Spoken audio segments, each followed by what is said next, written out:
आप आगे जाओ, आगे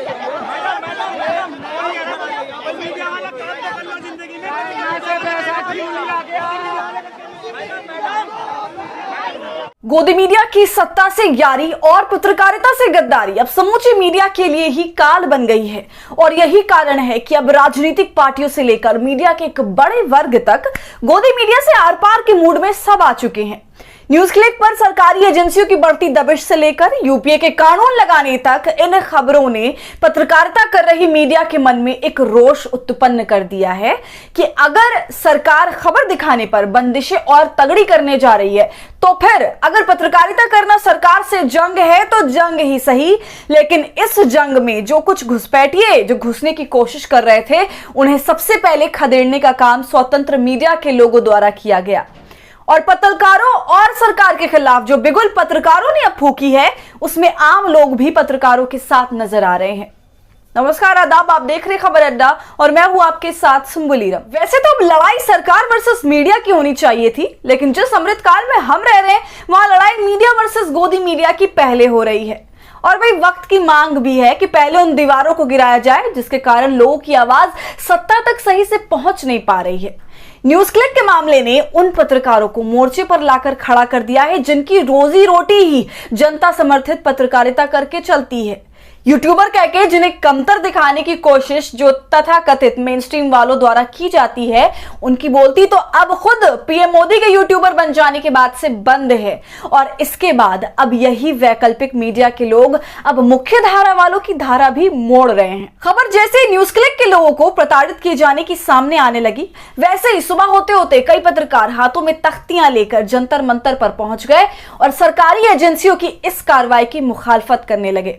लेकिन सरकारी अमले का विरोध कर रहे मीडिया कर्मियों को कहां पता था कि पहले उन्हें दरबारियों से भिड़ना होगा जो न्यूज क्लिक के मामले पर सरकार के लिए माहौल बना रहे हैं।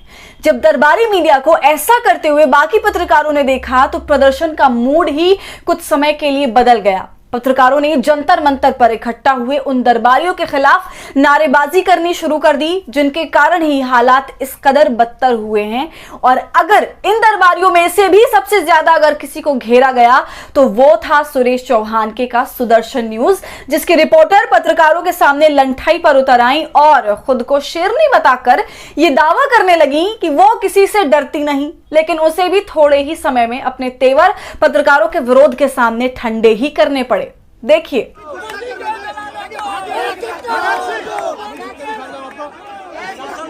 क्या कहेंगे मैडम इस पूरे विवाद पर? एक धक्का मैडम सर, आप जवाब दीजिए, माइक लगाइए, जवाब दीजिए, सब चीज से पैसा क्यों लिया गया? आप बताइए, अदानी का पैसा क्यों खाए? अदानी का पैसा क्यों खाए? अदानी का पैसा क्यों खाए आपने?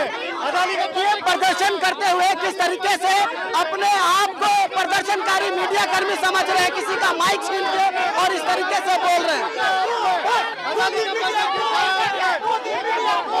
देखिए ये तमाम लोग देखिए किस तरीके से जनता के बीच में सवाल पूछ रहे हैं, आपको शर्म नहीं आती? सवाल पूछ रहे हैं,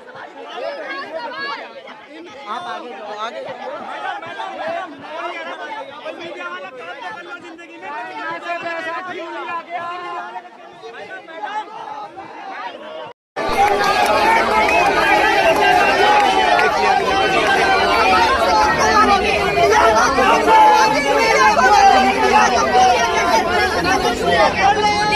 गोदी मीडिया।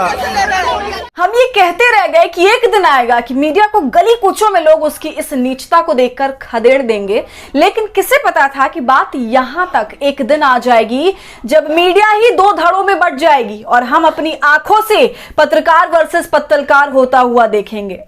हम ये देखेंगे कि कैसे एक ही पेशे के लोग सरकारी और दरबारी बनने और ना बनने की लड़ाई लड़ेंगे। और जब हालात यहां तक पहुंच ही चुके हैं तो जिनकी कृपा से ये सब हुआ है उन्हें थैंक यू तो कहना ही होगा। So thank you Modi ji. Vaccine भी आपने दिलवाई और गोदी मीडिया नाम का वायरस भी आपके लाए अमृतकाल से अब मन अजीज हो चुका है, इसे खत्म कर अब थैंक यू बोलने का मौका दे। तो मीडिया वर्सेस गोदी मीडिया पर क्या है आपकी राय, हमसे कमेंट सेक्शन में जरूर साझा कीजिए। और हमारे फ्री जर्नलिज्म को आपके सपोर्ट की जरूरत है, वो तभी होगा जब आप जितना ज्यादा यूट्यूब पर ज्वाइन का बटन इस्तेमाल कर हमारे मेंबर बनेंगे और इससे हमारी हौसला अफजाई करेंगे। साथ ही अगर अब तक आपने हमारे चैनल खबर अड्डा को यूट्यूब पर सब्सक्राइब नहीं किया है तो इसे अभी फौरन कर लें।